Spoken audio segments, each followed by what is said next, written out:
Kemudian ada tambah sedikit iftitah ini. Kita apabila termasuk keduanya ini, apabila kita sudah saat kita solat itu sudah terlewat baca Bismillahirrahmanirrahim dan seterusnya, yang dua ini belum kita amalkan, apa yang mesti kita lakukan? Jangan balik ke belakang. Tinggalkan sunnah ini, lanjutkan ke depan. Karena sunnah ini sudah hilang waktunya. Dia waktunya di awal tadi. Kalau sudah lewat, tak dianjurkan untuk menjemput balik. Tak dianjurkan mundur balik. Termasuk nanti kalau Idul Fitri. Kan kalau kita salat Idul Fitri dianjurkan takbir 7 kali di awal, 5 kali rakaat kedua. Kalau imam sudah terlanjur baca Bismillahirrahmanirrahim, dia lanjut Al-Fatihah, lupa dia takbir yang 7 tadi, makmum jangan paksa, Subhanallah, Subhanallah, jangan. Biar lanjut saja. Bisa batal salat imam tadi. Kenapa? Sunnah tadi waktu sudah lewat. Sunnah yang sudah lewat tak dianjurkan untuk menjemput. Lanjut saja.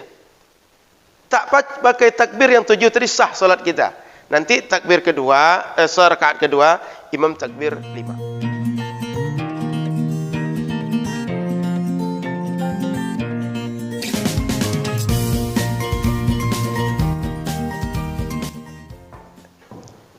Assalamualaikum warahmatullahi wabarakatuh. Bismillahirrahmanirrahim. Alhamdulillahirabbil alamin. Allahumma shalli ala sayyidina Muhammadin. Alhamdulillah, Bapak Ibu yang dimuliakan Allah Subhanahu wa taala. Semoga kita semua dijaga oleh Allah zahir dan batin. Karena seperti informasi Pak Mol tadi, di Pekanbaru rata-rata zona merah sekarang. Kita berharap perlindungan kita, kalau berharap kepada berbagai yang bersifat manusiawi sangat terbatas. Maka kita berharap perlindungan dari Allah Subhanahu wa taala. Semoga mau ke masjid kah, mau ke rumah, mau ke mana saja, kita dijaga dari berbagai hal yang tidak baik dalam hidup, insyaallah. Salawat teriring salam kepada Rasulullah sallallahu alaihi wasallam. Mudah-mudahan kecintaan kita kepada Rasul, kemudian ketundukan kita menjalankan syariat, membuat kita nanti di akhirat berjumpa, berkumpul dengan Nabi Muhammad sallallahu alaihi wasallam. Amin ya rabbal alamin. Baik, Bapak Ibu yang dimuliakan Allah Subhanahu wa taala, kita lanjut kajian kita dalam fikih salat yang kemarin sudah kita bahas tentang rukun yang pertama. Maka kita lanjutkan dengan rukun selanjutnya di buku kita di halaman 32. Betul, Pak? 33 sekarang. Di halaman 33. Halaman 33. Mulainya halaman 32. Faslun wa arkanus salati 18 ruknan an-niyyatu wal qiyamu ma'al qadrati wa takbiratul ihrami wa qira'atul fatihati bismillahirrahmanirrahim ayatun minha war ruku' wat tuma'ninatu fihi ila akhir. Jadi kata muallif rukun salat ada 18. Pertama niat, yang kedua berdiri saat kita mampu berdiri, yang ketiga takbiratul ihram, yang keempat membaca Al-Fatihah. Kita sudah membahas tentang takbiratul ihram kemarin. Maka sekarang kita akan membahas tentang Al-Fatihah.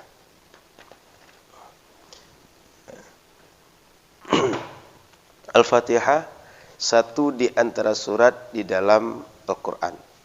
Dan Al-Quran yang harus kita baca dalam salat satu-satunya adalah Al-Fatihah ini. Yang lain sifatnya sunnah. Kita baca ayat setelah Al-Dhalin Amin. Apakah surat-surat pendek atau surat yang kita baca salat sunnah, itu semuanya sunnah. Yang wajib cuma Al-Fatihah. Tidak ada selain Al-Fatihah yang wajib dibaca di dalam salat. Kemudian Al-Fatihah ayatnya 7. 7 ayat ini para ulama beda pendapat. Dihitung apakah dari Alhamdulillah atau dari Bismillah. Karena dia berbeda pendapat, Bismillah ini bagian Al-Fatihah atau tidak. Sehingga ketika dibaca dalam sholat, apakah termasuk dibaca jahar bersama bacaan jahar, atau dia tidak dibaca bersama bacaan yang jahar.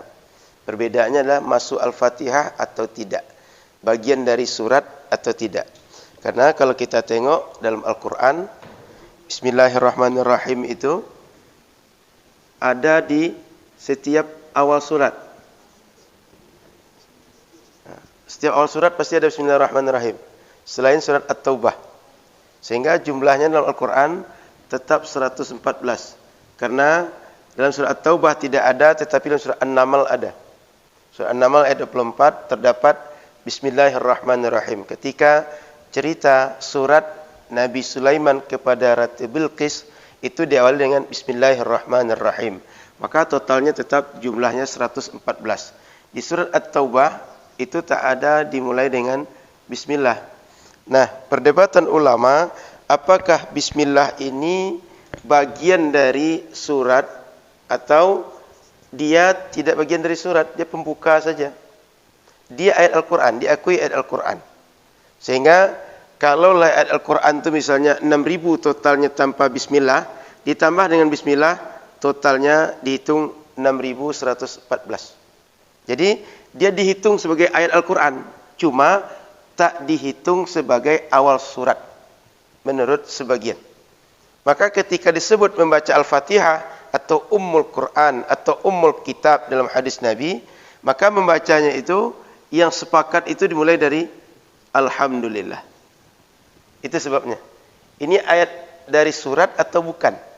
Itu pangkal masalah kenapa Bismillahirrahmanirrahim itu dibaca ketika jahar atau tidak. Karena efeknya kalau dia bukan bagian dari surat, kalau dibaca dalam surat dia bisa membatalkan.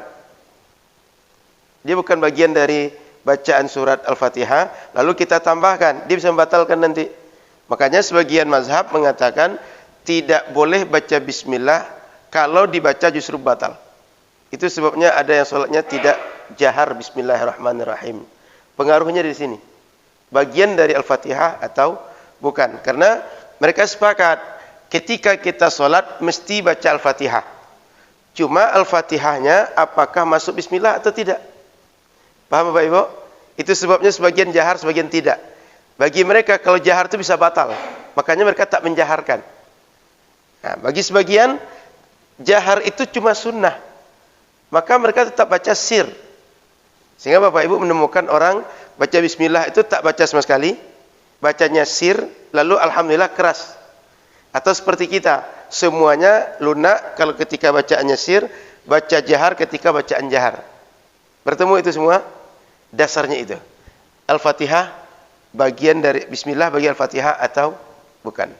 Sebelum itu ada lagi perdebatan yang agak kuat, tidak terlalu kuat, antara mazhab Imam Abu Hanifah dengan mayoritas.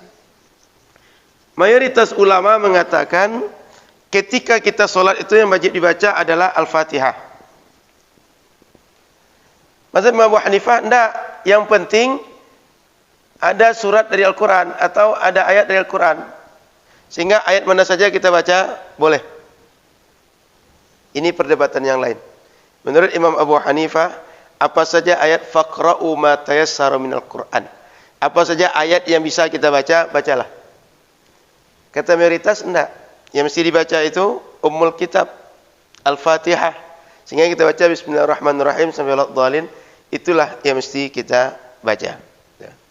Kemudian ketika kita baca Al-Fatihah, kalimat amin ini bukan bagian dari Al-Fatihah. Amin ini adalah doa kita. Kata kita, amin itu artinya Allahumma stajib, ya Allah kabulkanlah. Itu arti amin. Maka setiap kali berdoa, imam baca Allahumma ighfir lana wa liwalidayna sampai akhir, amin, ya Allah kabulkanlah. Itu juga sebabnya ketika kunut kan sebagian imam baca keras, sebagian tidak itu. Lalu ketika baca keras kita baca amin. Kemudian setelah itu fa innaka taqdi wa la yuqda 'alaik. Itu kita tidak aminkan. Kenapa? Di situ kalimatnya bukan lagi doa, tapi sudah zikir dan bentuknya memuji Allah. Maka ketika zikir dan memuji Allah, itu imam dan makmum sama-sama melakukan. Tapi ketika berdoa, imam berdoa memimpin, makmum semuanya aminkan. Makanya Allahumma hdina fi man hadait, amin. Wa afina fi man afait, amin. Sebab berdoa sebaiknya kalau bersama itu cukup satu berdoa, yang lain aminkan. Ketika dia pujian kepada Allah, sebaiknya semuanya memuji. Imam dan makmum memuji. Maka tak dibaca keras oleh imam. Ini amin artinya Allahumma stajib, ya Allah kabulkanlah. Artinya ketika kita meminta, ya Allah yang saya minta ini kabulkanlah semuanya yang saya minta, ya Allah. Jadi balik ke sini, ada dua perdebatan yang besar tentang Al-Fatihah. Pertama, dia ketika kita berdiri itu apakah wajib baca Al-Fatihah atau sekedar surat dalam Al-Quran? Mayoritas ulama mengatakan Al-Fatihah. Mazhab Imam Abu Hanifah yang wajib itu sebagian surat dari Al-Quran. Yang kedua, apakah bismillah bagian dari Al-Fatihah atau tidak? Itu sebabnya dalam kitab kita disebutkan wal-Fatihah ayatun minha. Bismillahirrahmanirrahim ayatun minha. Bismillah bagian dari Al-Fatihah. Untuk menjawab ini, keraguan ini, dia bagian dari Al-Fatihah atau bukan? Harus kita baca nanti atau tidak?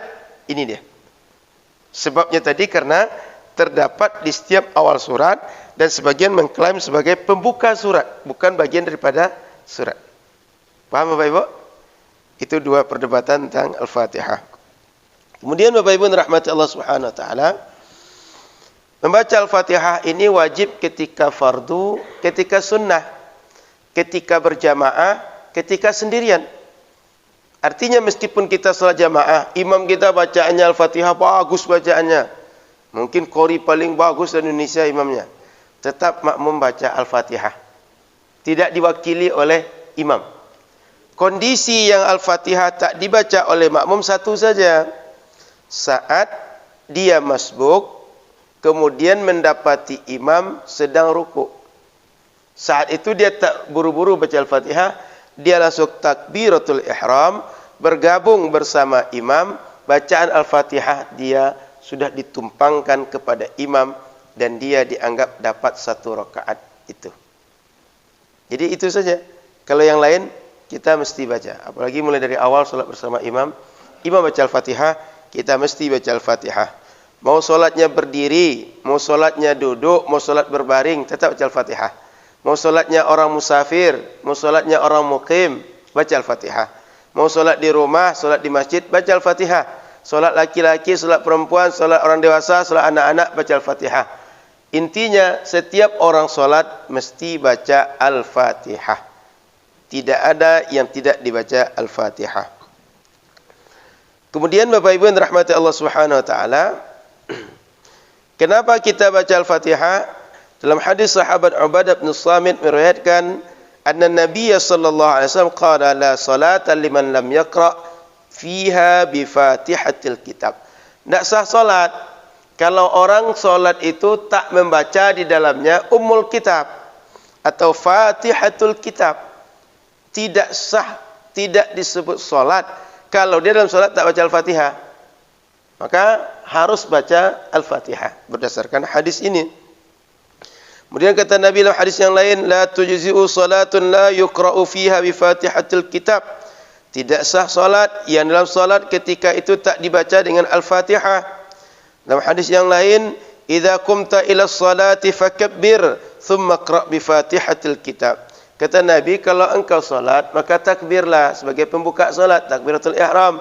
Setelah itu bacalah Al-Fatihah. Jadi banyak hadis yang mengatakan harus baca Al-Fatihah. Baik namanya Al-Fatihah atau Ummul Kitab atau Ummul Quran dan lain-lain. Kemudian Bapak Ibu rahmati Allah Subhanahu wa taala,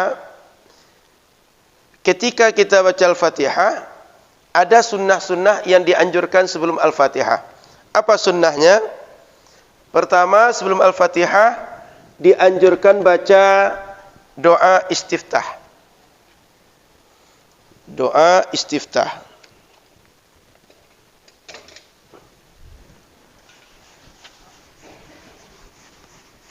Sebelum kita baca Al-Fatihah, dianjurkan doa istiftah.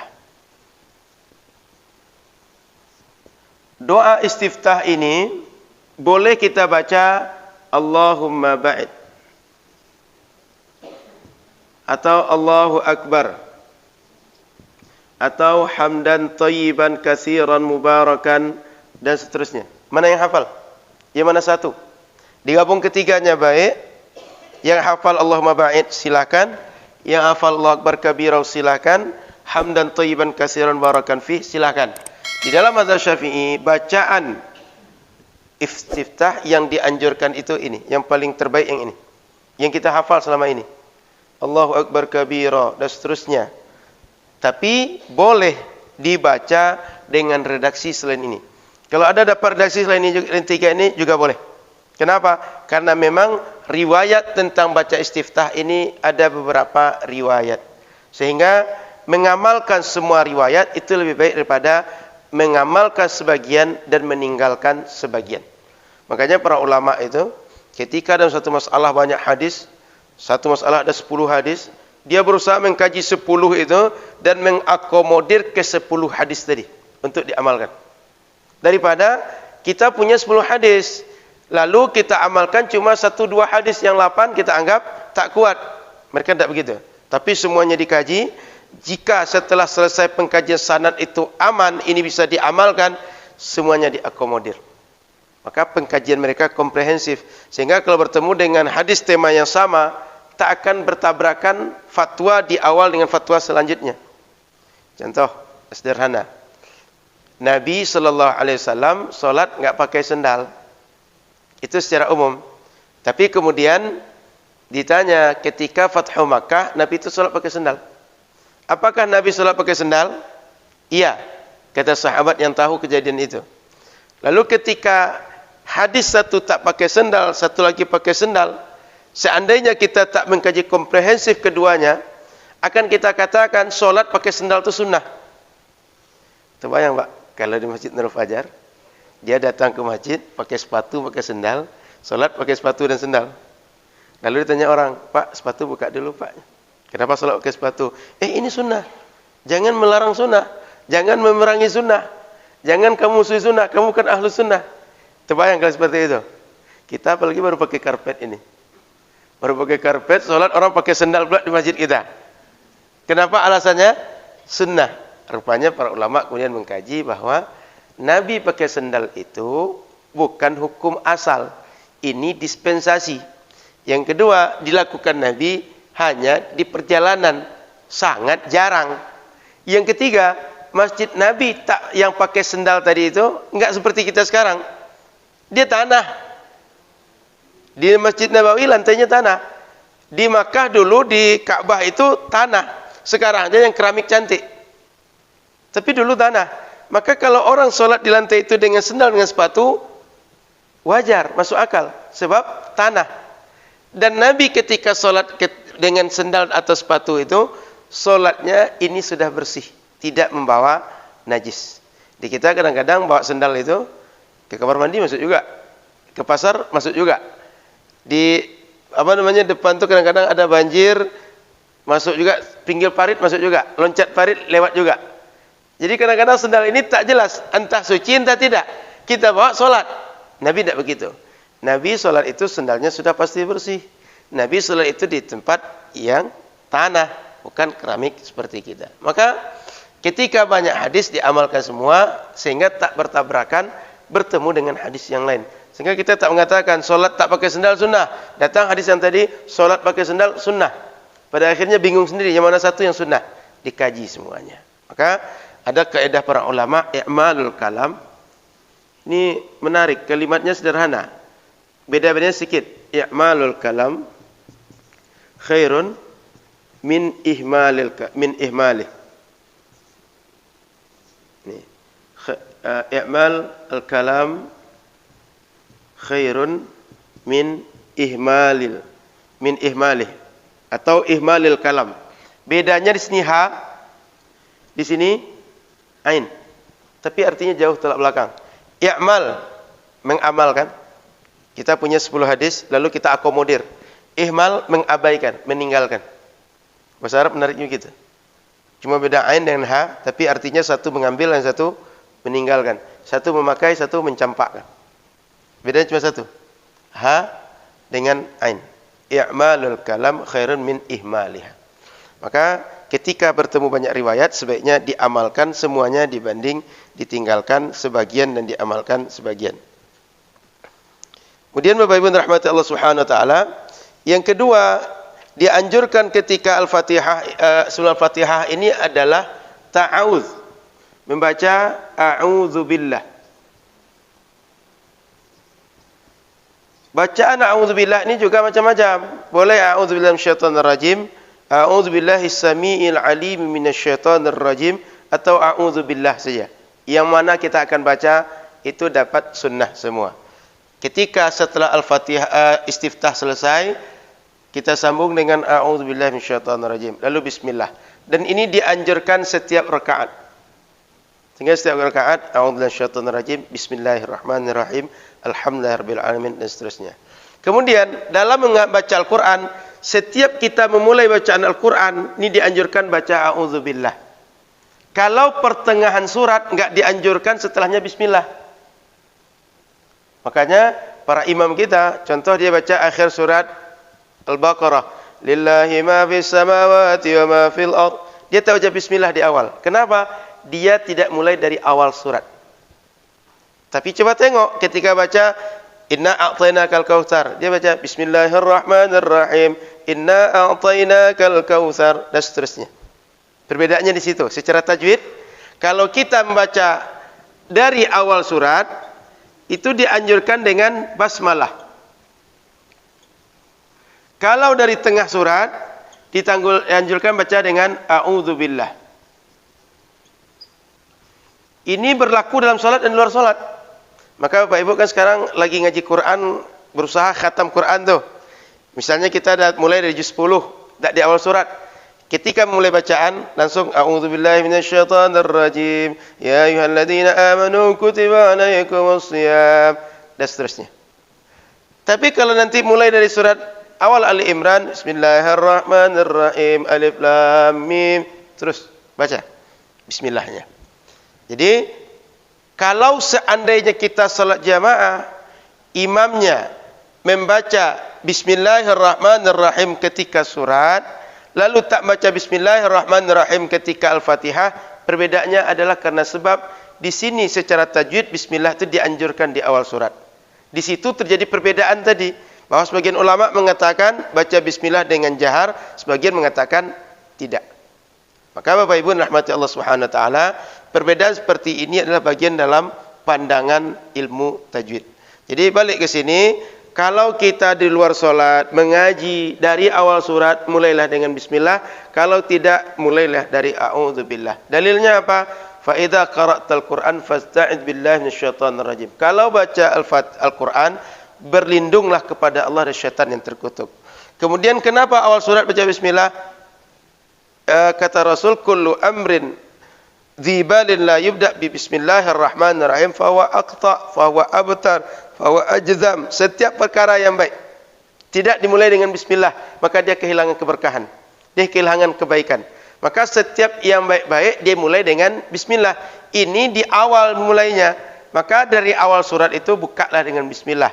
Sebagaimana juga dicontohkan oleh Al-Qur'an, setiap kali memulai awal surat dimulai dengan bismillahirrahmanirrahim, dan itu tertulis dalam Al-Qur'an. Apapun suratnya ada bismillah di awalnya. Jadi redaksinya silakan a'udzubillahi minasyaitonir rajim, a'udzubillahi samiil alim minasyaitonir rajim. Silakan. Pernah dengar itu? A'udzubillahi samiil alim itu. Maka ketiga redaksi itu boleh kita baca ketika baca ta'awudz. Kemudian ada tambah sedikit iftitah ini. Kita apabila termasuk keduanya ini, apabila kita sudah saat kita sholat itu sudah terlewat baca bismillahirrahmanirrahim dan seterusnya, yang dua ini belum kita amalkan, apa yang mesti kita lakukan? Jangan balik ke belakang. Tinggalkan sunnah ini, lanjutkan ke depan. Karena sunnah ini sudah hilang waktunya. Dia waktunya di awal tadi. Kalau sudah lewat, tak dianjurkan untuk menjemput balik. Tak dianjurkan mundur balik. Termasuk nanti kalau Idul Fitri. Kan kalau kita salat Idul Fitri dianjurkan takbir 7 kali di awal, 5 kali rakaat kedua. Kalau imam sudah terlanjur baca bismillahirrahmanirrahim, dia lanjut Al-Fatihah, lupa dia takbir yang 7 tadi, makmum jangan paksa, subhanallah, subhanallah, jangan. Biar lanjut saja. Bisa batal salat imam tadi. Kenapa? Sunnah tadi waktu sudah lewat. Sunnah yang sudah lewat tak dianjurkan untuk menjemput. Lanjut saja. Tak pakai takbir yang 7 tadi sah salat kita. Nanti takbir kedua, rakaat kedua, imam takbir 5. Kemudian Bapak Ibu rahmati Allah, kita kadang kejadian salat itu masbuk. Karena masbuk, kita dapati mungkin imam sedang ruku, mungkin sedang sujud, mungkin sedang duduk antara sujud. Saat kita tambah, misalnya kita setelah duduk tadi naik ke rakaat kedua, imam sudah, pokoknya kita masbuk lah. Sehingga ketika kita takbir tadi, kita berupaya bersama dengan imam. Maka saat kita lanjutkan ke rakaat setelahnya, kita tak dianjurkan lagi memulai dari iftitah. Cukup memulai dari a'udzubillah lalu al-fatihah. Karena iftitah ini di awal solat saja, ketika pembuka saja. Waktunya sudah berlalu. Sementara a'udzubillah ini dianjurkan setiap rakaat. Paham ya? Jadi kalau kita dah terlambat, iftitah ini sudah hilang waktu melaksanakan sunnahnya. A'udzubillah setiap rakaat, maka dia tetap berlaku setiap rakaat. Oke. Jadi ada sedikit perbedaan masbuk dengan yang tidak masbuk. Kemudian Bapak Ibu rahmati Allah Subhanahu wa taala, bacaan iftitah dan a'udzubillah ini dia sir, tidak boleh jahar, meskipun imam membaca jahar ataupun imam baca sir. Sehingga jangan sampai nanti ketika imam baca bismillahirrahmanirrahim, a'udzubillahi minasyaitonir rajim, bismillahirrahmanirrahim, orang di belakang akan merasa asing nanti. Jangan merasa dah lain pula surat sekarang. Ini imam baru nampaknya. Ini kori internasional nampaknya. Macam ada yang baru dibawa dalam solat ini. Tidak. Ketika solat kita tidak dianjurkan baca jahar. A'udzubillah ini. Iftitah juga begitu. Maupun bacaan sir, maupun jahar, tetap ini bacanya sir. Imam membaca sir, makmum membaca sir. Kemudian Bapak Ibu rahmati Allah Subhanahu wa taala, syarat-syarat sahnya Al-Fatihah kita lagi. Ini sunnah, baca iftitah, baca a'udzubillah. Sudah itu syarat sahnya bacaan Al-Fatihah.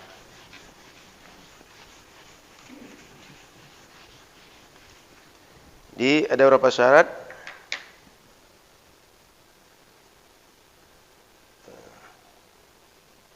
Satu, bacaan mesti terdengar oleh telinga kita.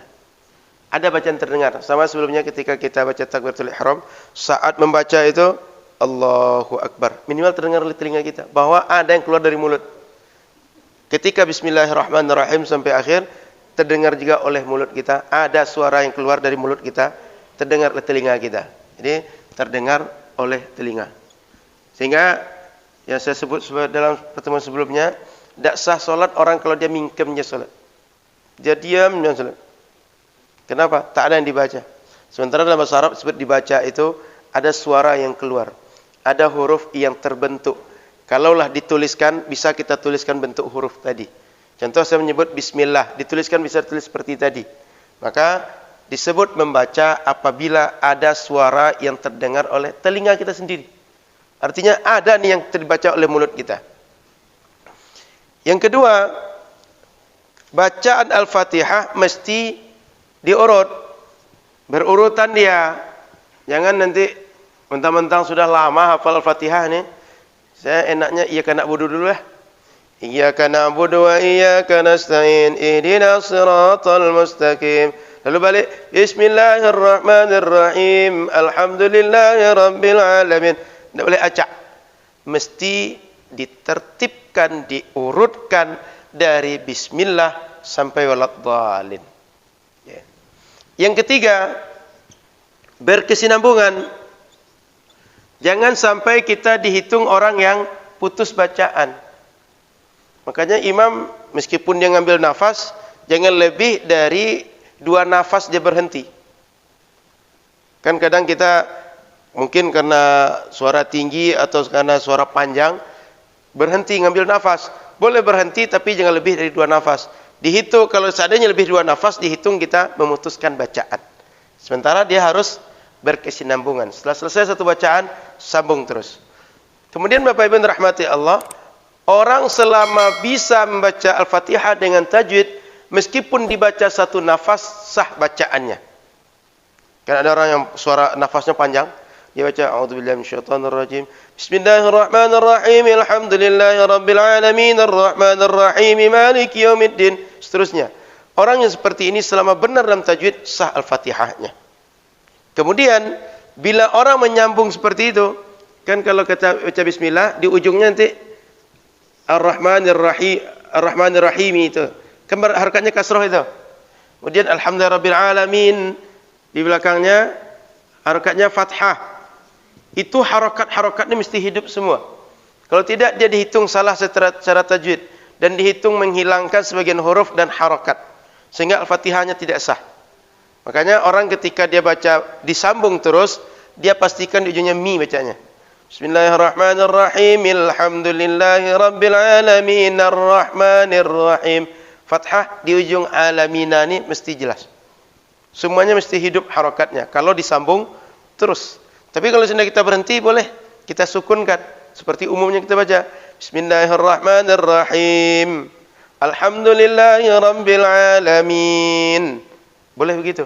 Tapi kalau disambung, mesti kita hidupkan. Kalau tak kita hidupkan, berarti kita menghilangkan huruf, menghilangkan harakat. Paham Pak Ibu? Jadi boleh kita sambung, boleh kita putus, tapi tajwidnya diperhatikan. Kalau tidak, tidak sah tajwid kita, tidak sah Al-Fatihah kita, tak sah salat kita. Di antara di Indonesia itu yang terkenal tuh suaranya nafas panjang itu, Menteri Agama kita dulu. Said siapa nama beliau? Ya, Said Aqil Al-Munawar itu. Itu panjang nafas beliau, suara bagus tinggi pula. Kemudian syarat yang keempat,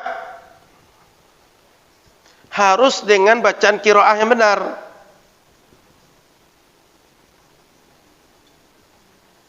Harus bacaan qiraah yang benar. Jangan sampai nanti semau kita aja baca membaca Al-Fatihah.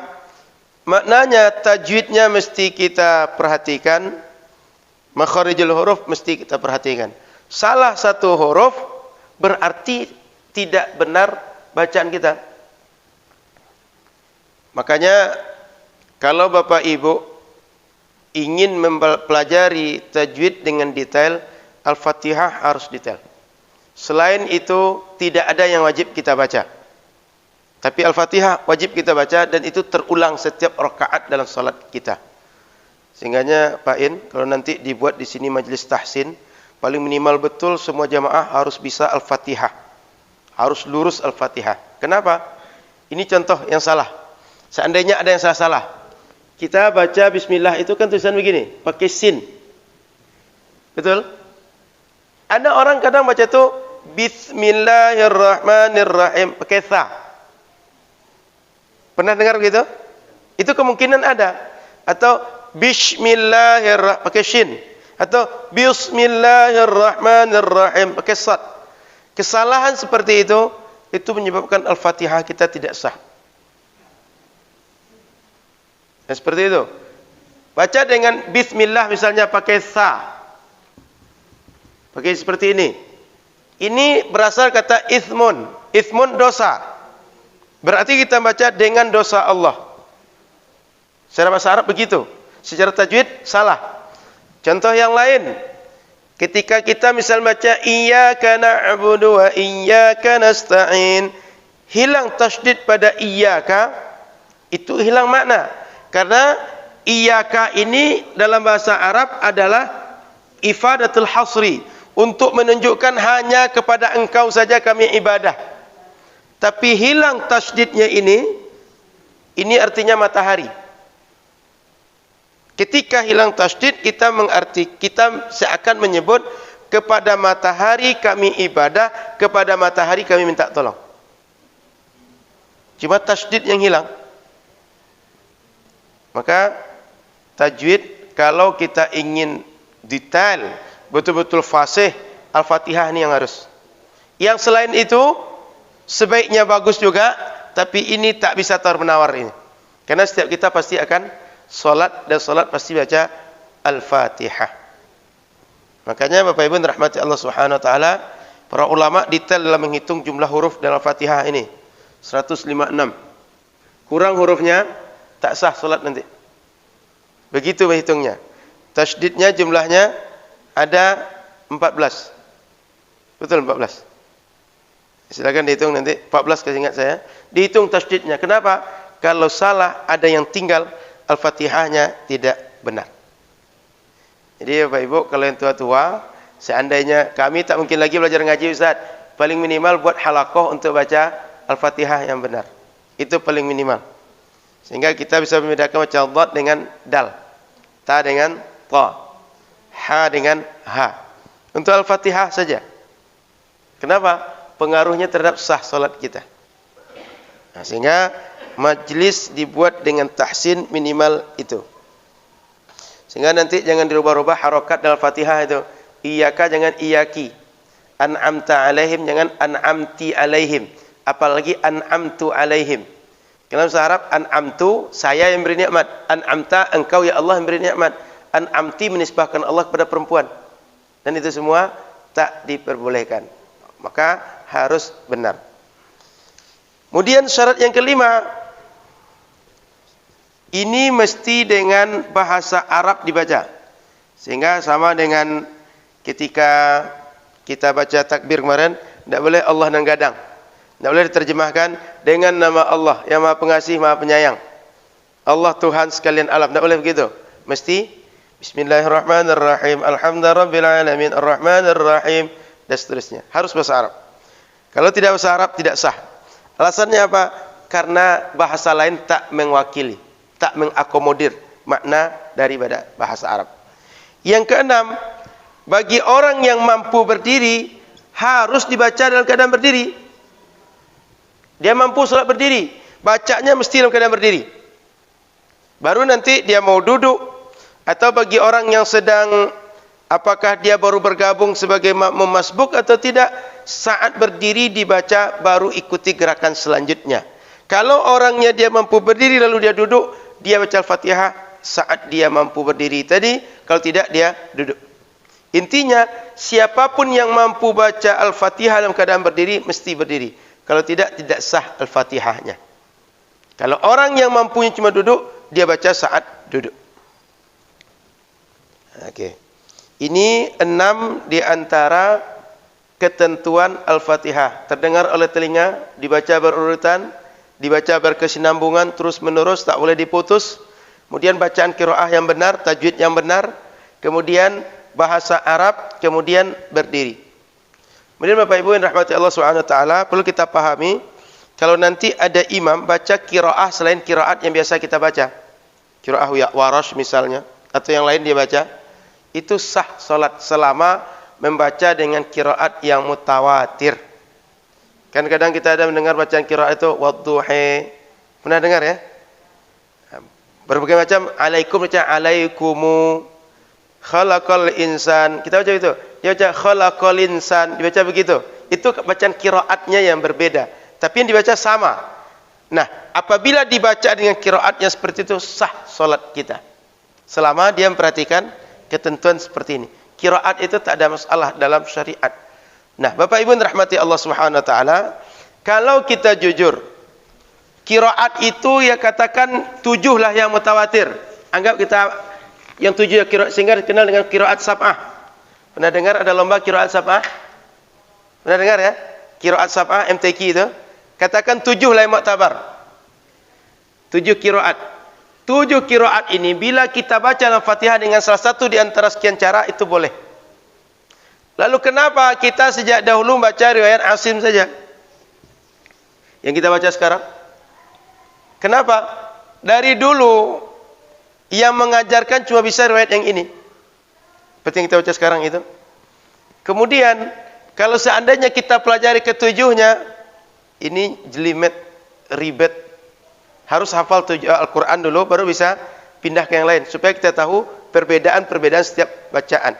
Maka orang lomba qiraat itu, dia syaratnya hafiz Quran itu. Dan syarat orang boleh belajar qiraat itu, dia hafal Quran, baru dia belajar qiraat yang lain. Kita dari dulu tidak pernah berpindah dari sini. Kenapa? Karena kemampuan. Karena ketidakberdayaan kita mempelajari yang lain.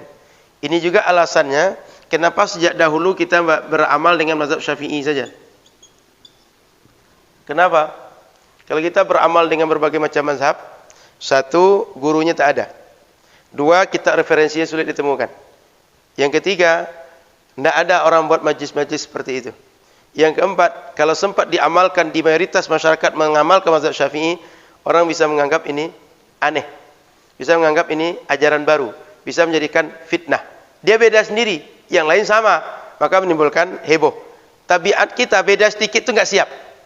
Itu sudah tabiat manusia. Setelah dia paham, setelah dia belajar, baru lapang dada dia. Itulah sebabnya kenapa kita satu mazhabnya sejak dulu. Tidak mampu kita untuk membaca seperti tujuh qiraat ini. 4 mazhab itu nggak mampu kita.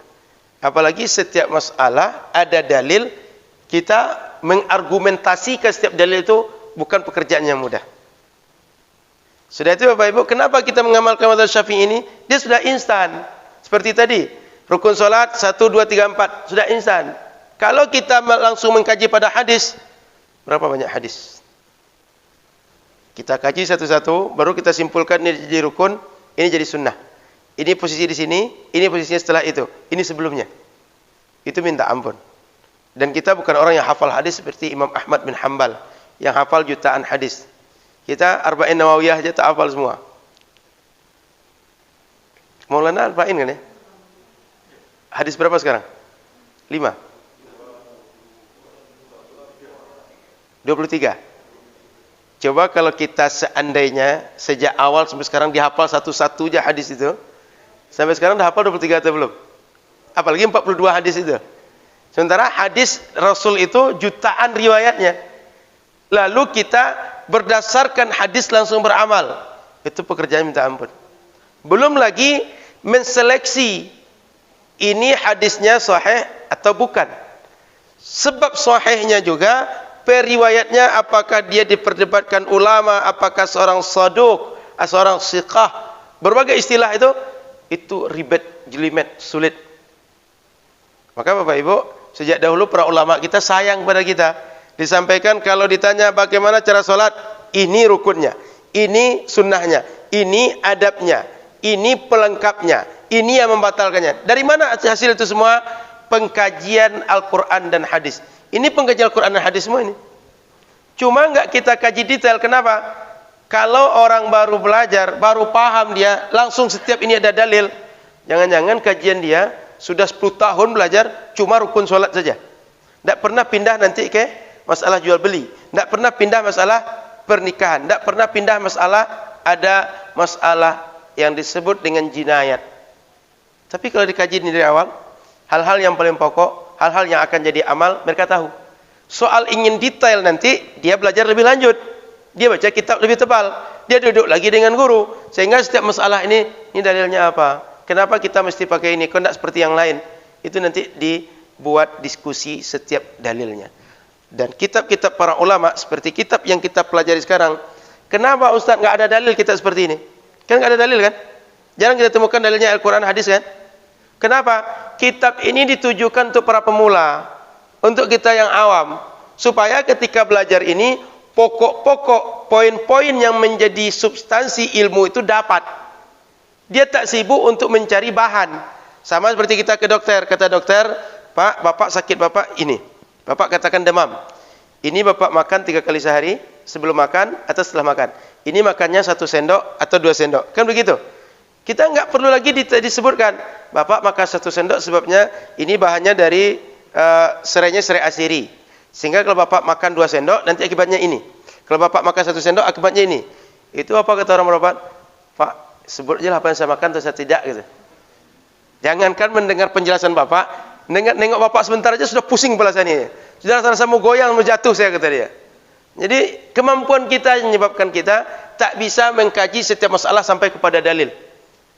Dan kalau seandainya kita paksakan mengkaji pada dalil, kapasitas tak sampai. Pada akhirnya terjadi apa? Boleh jadi seperti tadi, masalah terompa tadi. Kata kita solat pakai terompa sunnah. Kata yang lain solat tak pakai terompa yang sunnah. Yang benar yang mana? Keduanya dari hadis.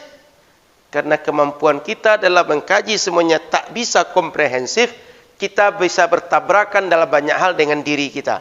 Kemarin bilang iya, sudah ini tidak lagi. Kenapa? Bertemu hadis yang berbeda-beda. Sementara para ulama sudah mengkaji semuanya. Dan satu tema, contoh tentang ini sudah selesai semua. Tinggal kita menerima kaedah-kaedah seperti ini saja. Paham Bapak Ibu? Itu sebabnya kita belajar kitab ini sudah bahan, ibarat kita makan, rendang itu sudah dibuatkan. Kita tak perlu lagi mengkaji tadi santannya berapa ini nih, berapa kelapa ini. Ini cabenya sekilo atau setengah kilo. Ini serainya 1 batang, 2 batang. Tak perlu kaji itu lagi. Selesai dah oleh tukang masak. Masuk ke rumah makan, tinggal pesan rendang. Sudah disediakan, makanlah lagi. Kira-kira kitab kita seperti itu. Dia sudah di piring, tinggal makannya lagi. Mau amalkan ini boleh, ini tak boleh, ini sunnah, ini wajib, ini makruh. Tinggal kita ambil yang mana yang boleh kita buat. Begitu Bapak Ibu rahmati Allah Subhanahu wa taala. Lanjut. Kemudian ada sunnah yang lain dalam baca Al-Fatihah. Setelah Al-Fatihah, sunnah setelah Al-Fatihah. Tadi sunnah sebelum Al-Fatihah.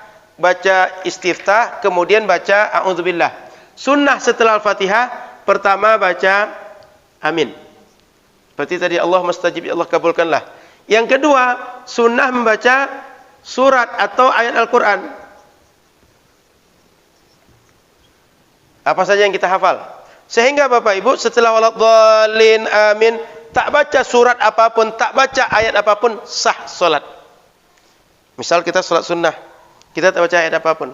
Atau solat wajib. Kalau sempat nanti kita berjemaah, imamnya sudah baca Al-Fatihah, waladhdallin amin, dia diam sejenak, setelah dibawanya kita rukuk lagi. Allahu Akbar, solat kita sah. Kamu nak tahu dah pula imam begitu kan?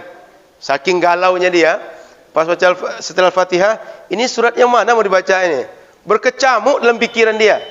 Yang mana satu berkecamuk dia. Saking galaunya, tak usah baca lagi gitu ya. Dia langsung ngajak kita rukuk. Sah solat seperti itu. Tapi meninggalkan sunnah. Yang ketiga, sunnahnya adalah mohon maaf. Ada beberapa sunnah-sunnah surat yang dibaca oleh Nabi sallallahu alaihi wasallam. Saya singgung sedikit saja. Kalau di hari Jumat subuh, itu Nabi biasanya membaca surat As-Sajadah. Bukan sujud sajadahnya, tapi surat As-Sajadah. Karena dalamnya ada sujud sajadah, kita sujud sajadah. Sehingga nanti imam jangan pilih. Dalam Al-Quran itu ada 15 surat posisi sajadah. Dia pilih yang mana ada sajadah, bukan itu. Yang dianjurkan itu adalah Nabi setiap subuh baca surat sajadah pada hari Jumat. Jadi paham Pak Ibu? Karena nanti boleh jadi orang berpikir dalam surat juz 30 ada sajadah satu nih. Nanti baca yang itu. Enggak. Yang dianjurkan itu surat sajadahnya. Karena ada sujud pada sujud sajadah tadi, pada surat sajadah tadi, kita sujud sajadah. Yang kedua dianjurkan surat Hal Ata 'alal Insan Ad-Dahru atau surat Al-Insan. Jadi rakaat pertama itu surat sajadah, rakaat kedua surat Ad-Dahr atau surat Al-Insan namanya. Itu di Jumat subuh. Maka di masjid-masjid kita kebanyakan Jumat itu membaca surat sajadah sehingga sujud sajadah. Tidak tahu, Hairul sini mengamalkan atau belum? Kadang mengamalkan, kadang tidak.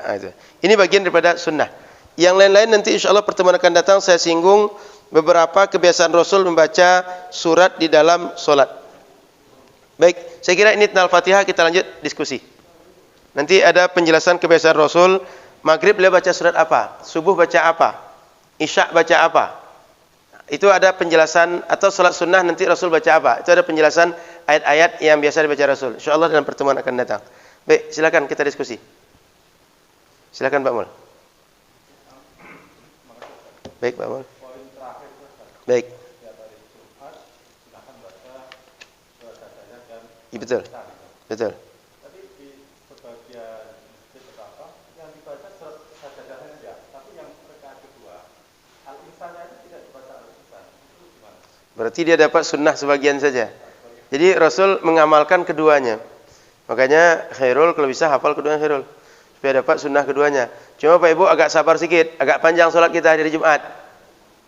Sehingga amal kita agak panjang sedikit, zikir kita agak panjang sedikit dari Jumat.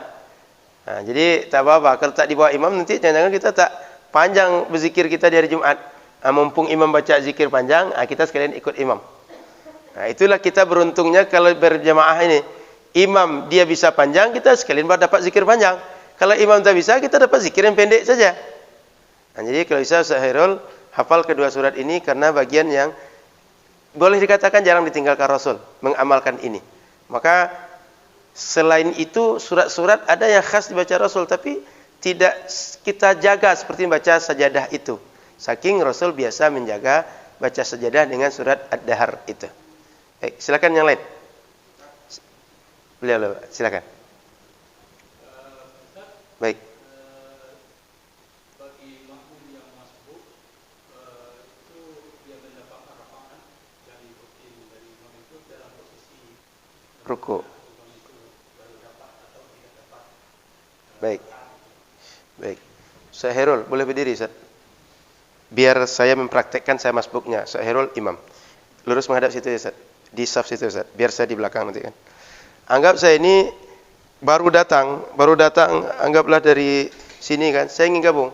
Ustaz Khairul boleh ruku, sedang ruku. Posisi ruku aja. Sedang ruku gini. Maka saya ketika selama beliau masih ruku, saya Allahu Akbar, takbiratul ihram biasa, saya gabung. Jika sama ruku seperti ini selama tumakninah, sekedar membaca subhanallah sama kami seperti ini, maka saya dihitung dapat Al-Fatihah dengan imam. Tapi kalau Ustaz Khairul berdiri, Ustaz. Sambil memidah kan, saya belum sempat tumakninah nih. Saya baru turun, beliau sudah berdiri. Saya enggak dihitung dapat ruku bersama imam. Jadi yang dihitung itu beliau ruku, saya ruku, sama kita dengan imam selama membaca tumakninah, yaitu sekedar membaca subhanallah. Sudah bisa dipahami? Nah, Sahirul coba ruku, ulang lagi Ustaz. Ustaz ruku Ustaz. Saya datang, Allahu Akbar, saya gini, berdiri Ustaz. Nah, baru saya begini kan, belum sempat tumakninah sama sekali, ini belum dianggap dapat Al-Fatihah. Apalagi imam sudah berdiri, kita baru ruku. Enggak. Jadi yang dianggap kita dapat Al-Fatihah, sudah Ustaz, terima kasih Ustaz.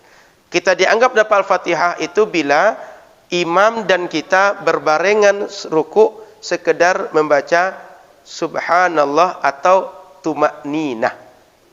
Paham? Kalau kurang dari itu kita dianggap tak membaca, tak dapat rakaat bersama imam. Dimengerti ini Pak? Yang lain mengerti? Jadi boleh kita gabung dengan imam, kita ukur. Ini mungkin enggak saya dapat bersama imam atau tidak. Lalu lanjutan dari tadi, saya ini dapati imam sedang duduk di antara dua sujud, sedang sujud. Apakah sebaiknya saya kejar atau tidak? Boleh kita kejar, boleh tidak. Kalau tak kita kejar, kita tak dapat juga, kita tak meninggalkan fadilah. Kalau kita kejar, kita juga tak dapat Al-Fatihah. Sehingga kita boleh pilih. Kamu jadi karena kita mengejar agak nafas kita agak sengal-sengal. Maka kita berdiri tenang aja dulu. Imam berdiri, baru kita gabung berdiri. Itu boleh begitu. Yang dianjurkan itu segera bergabung itu jika memungkinkan kita dapat Al-Fatihah bersama imam, dapat rakaat sama imam dengan rukuk tadi Pak. Jadi makanya kadang orang kalau imam sudah sujud, imam duduk antara sujud, orang tak bergabung segera. Kenapa? Dia juga tak akan dapat satu rakaat yang tertinggal tadi. Sehingga dia mungkin kalau HP belum disilentkan, dia silentkan dulu. Nafas masih tersengal-sengal, dia tenangkan dulu. Atau baju belum rapi karena buru-buru tadi, dia pasang dulu kancing, dia rapikan dulu gitu. Atau kamu jadi kita wudu itu kan belum diinikan, gulungan baju belum dirapikan, rapikan dulu gitu. Karena sebab tidak menjadi bagian daripada rakaat kita. Begitu Pak. Oke, silakan yang lain Pak.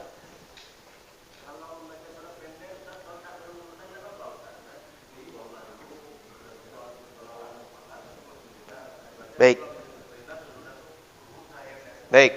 Ada dua ketentuan dalam surat ini sunnah yang lain. Pertama, lebih baik baca surat sempurna daripada potongan-potongan ayat.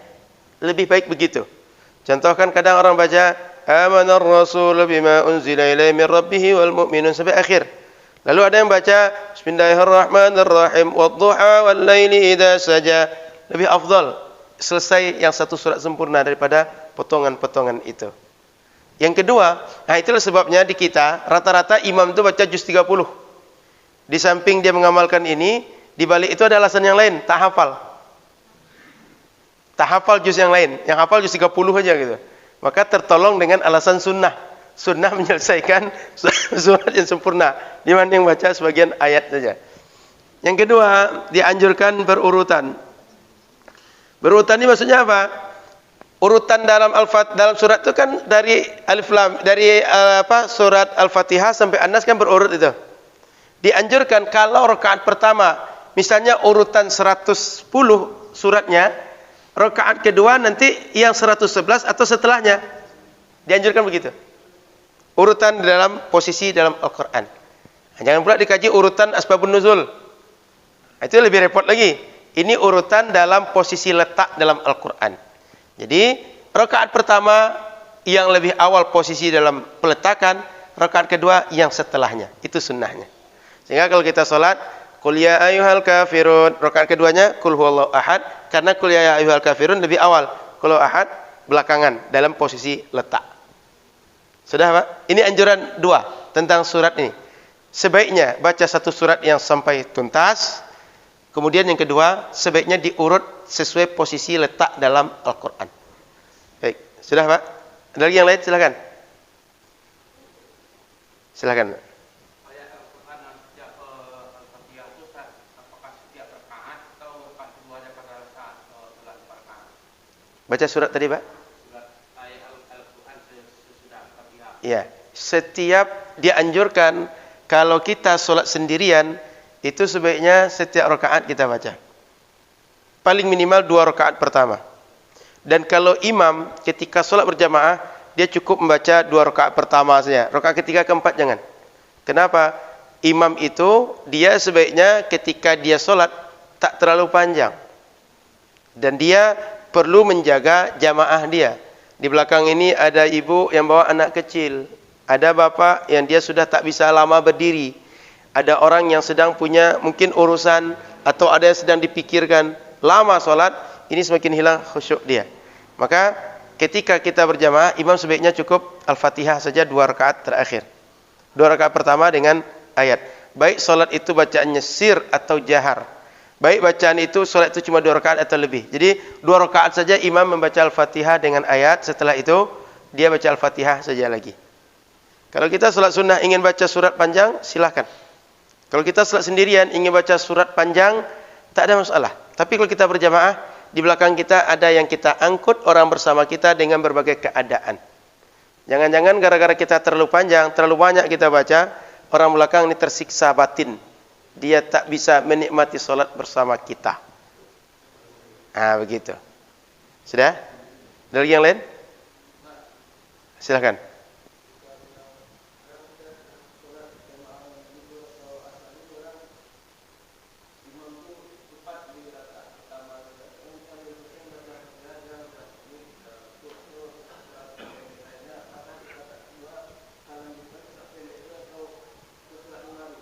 Baik. Sebelum itu ada yang penting dari itu. Ada imam yang bacaan agak cepat sehingga kita baru iyyaka na'budu wa iyyaka nasta'in. Imam ini sudah rukuk dia. Apa yang mesti kita buat selaku makmum? Sempurnakan Al-Fatihah meskipun agak ketinggalan dari imam. Selama kita dan imam tidak lebih terpisah dari 2 rukun. Terpisah 2 rukun artinya kita masih Al-Fatihah ini. Imam sudah rukuk, i'tidal. Itu sudah 2 rukun dikerjakan itu. Rukuk, rukun, i'tidal, rukun. Kalau sempat kita masih Al-Fatihah, imam sudah sujud, itu nanti jangan sampai dia duduk di antara 2 sujud. Kalau duduk duduk di antara 2 sujud, bisa batal salat kita dengan imam ini. Jadi selama dia masih posisinya i'tidal, kita baca Al-Fatihah masih bisa kita lanjutkan bacaan kita sampai selesai. Lalu dia lanjut nanti ke sujud, kita mesti rukuk. Supaya jangan terpisah lebih daripada 2 rukun. Maka imam sebaiknya dia tak terlalu cepat dalam membaca bacaan solat. Dia menjaga jamaah dia sehingga jamaah ini bisa terkejar. Sudah itu yang kedua, kita surat yang kita baca ini rakaat pertama belum selesai, kita sambung rakaat kedua, boleh, tak ada masalah. Tapi alangkah baiknya tuntas seperti ini. Sempurna satu surat diselesaikan. Kalau kita sambung nanti lagi tak ada masalah. Karena Al-Quran itu dia boleh disambung membacanya. Diputus di tengah, disambung, boleh. Dimulai dari tengah ke akhir, boleh. Dari awal, boleh. Diambil di akhir saja, boleh. Tapi lebih baik dia tuntas sempurna satu surat. Sudah? Ya. Silakan, Mbak.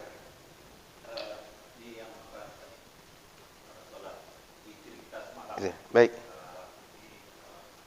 Imam membaca kunut di rakaat terakhir sholat witir. Baik. Ini dalilnya gimana? Baik. Jadi kenapa kita rakaat terakhir itu witir pakai kunut? Pertama, ini mazhab ulama secara umum ada 3.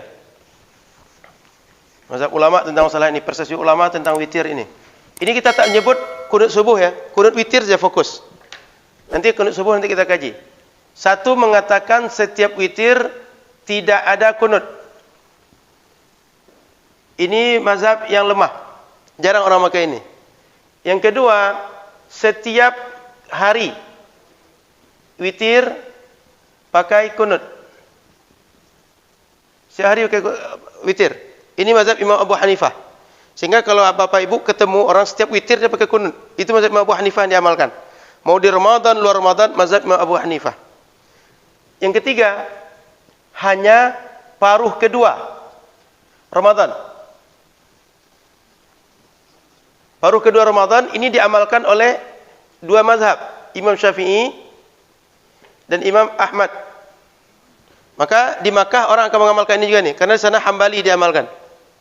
Sehingga kawan-kawan kita Indonesia yang tak semazhab dengan kita, dia umumnya berkunut juga ketika witir terakhir. Kenapa? Mereka intisabnya atau menisbahkan diri secara fikih cenderung kepada mazhab Imam Ahmad bin Hanbal. Sehingga diamalkan, rata-rata mengamalkan. Ini persepsi ulama. Kenapa muncul ini? Kita yang separuh kedua ini dasarnya ketika tarawih muncul, lalu dilakukan witir, sahabat Nabi menjadi imam, sahabat Ubay bin Ka'ab, beliau mengamalkan ini. Dan itu sahabat yang lain mengikuti, mengaminkan, menyetujui. Sehingga menjadi bagian pada ijma' sahabat. Yang kedua, diriwayatkan Imam Ali bin Abi Thalib, itu kalau beliau separuh kedua Ramadan selalu mengamalkan witir. Nah, kemudian ada hadis yang kita baca, Allahumma hdina fi man hadait wa afina fi man afait. Itu kata Sayyidina Hasan, anak Sayyidina Ali ini, Rasul mengajarkan bacaan itu kepadaku adalah kunut ketika witir. Berarti ketika witir ada kunut, sebab redaksinya untuk kunut witir. Gitu Pak. Maka muncullah 3 persepsi ini. Kata yang satu, enggak ada kunut sama sekali ketika witir. Dasarnya Rasul enggak pernah melakukan. Tapi ada riwayat Husain tadi, riwayat Hasan bin Ali tadi, bahwa Rasul mengajarkan redaksi bacaan doa kunut. Enggak mungkin diajarkan bacaan tapi kunutnya enggak ada. Paham maksudnya? Rasul mengajarkan bacaan otomatis untuk diamalkan. Berarti kunutnya ada. Soal Rasul enggak melakukan, kita karena enggak nampak Rasul witir itu kan kita sahabat dengan jamaah dengan Rasul itu salat witir itu jarang berjamaah. Hanya salat di Ramadan yang ketahuan 2 kali itu saja Rasul dengan sahabat yang berjamaah. Yang lain salat di rumah. Maka tak ketahuan beliau pakai witir itu dengan kunut atau tidak. Cuma kepada Sayyidina Hasan diajarkan redaksi witir. Maka muncul redaksi seperti ini. Ada yang mengatakan tak ada witir, tak ada kunut sama sekali. Yang kedua, setiap malam. Pokoknya setiap malam witir Pak, mau Ramadan atau kapan saja, mau jamaah atau sendiri, dia pakai kunut. Yang ketiga, paruh kedua saja. Itu hadisnya. Pertama Sayyidina Hasan diajarkan, yang kedua diamalkan Sayyidina Ali, yang ketiga yang diamalkan oleh sahabat Ubay bin Ka'ab saat salat tarawih 20 rakaat itu dimulai dan seterusnya. Gitu Pak. Makanya paruh kedua semestinya malam ke-15 kita mulai. Nah, cuma saya malam ke-16 baru ingat. Maka beberapa pengurus saya sampaikan dianjurkan baca kunut. Gitu. Ini sepakat. Mayoritas ini mengamalkan yang ketiga. Makanya rata-rata di masjid-masjid kita di Indonesia, mau Muhammadiyah, mau NU atau apa saja, rata-rata mengamalkan ini. Rata-rata begini. Betul? Bertemu ini rata-rata? Iya ya? Atau sebagian saja? Atau karena sekali setahun cuma diamalkan, jadi kadang-kadang ingat, kadang tidak gitu. Tapi ini rata-rata di kita disepakati ke masalah ini. Karena dia mengikut Imam Syafi'i atau Imam Ahmad. Di kita itu mazhab fikih macam-macam pun pandangannya akan berujung ke sini kebanyakan. Jarang mengamalkan mazhab Hanafi dengan mazhab Maliki. Nah, gitu. Silakan Bu. Witir.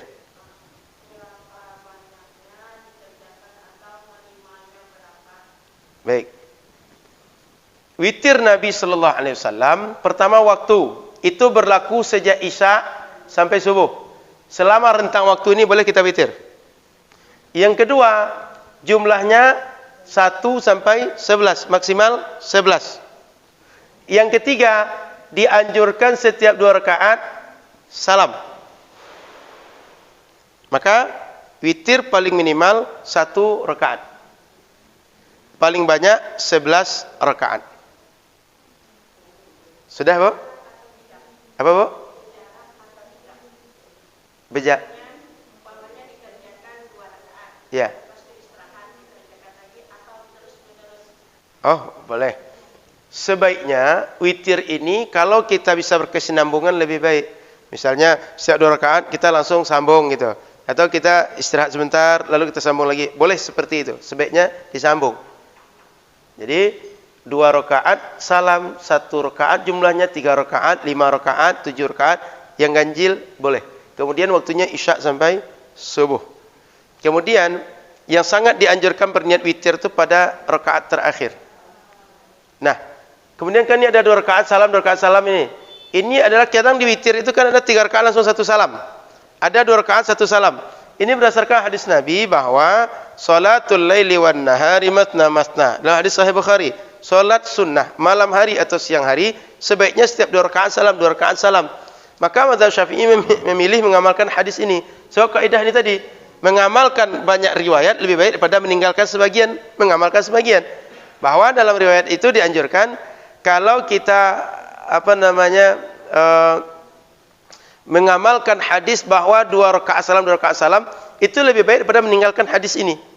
Sehingganya dalam mazhab Syafi'i setiap 2 rakaat salam dan witir di ujung 1 rakaat baru ditutup. Kalau kita mengamalkan langsung 3 gimana? Boleh juga. Karena ada redaksi menyebutkan bahwa Nabi witir itu 3 rakaat. Enggak disebutkan diputus 2 rakaat salam atau tidak. Enggak disebutkan begitu. Maka boleh 3 rakaat langsung 1 salam. Boleh 2 rakaat salam, 1 ditutup terakhir nanti. Lebih afdal 2, 1. Maka itu diamalkan oleh masyarakat mazhab Syafi'i di Indonesia. Sudah, Bu? Oke. Cukup? Nah, barangkali kita cukupkan kalau ada diskusi nanti di luar insyaallah. Terima kasih, mohon maaf salah dan kurang. Subhanakallahumma bihamdika, asyhadu an la ilaha illa anta astaghfiruka wa atubu ilaika. Assalamualaikum warahmatullahi wabarakatuh.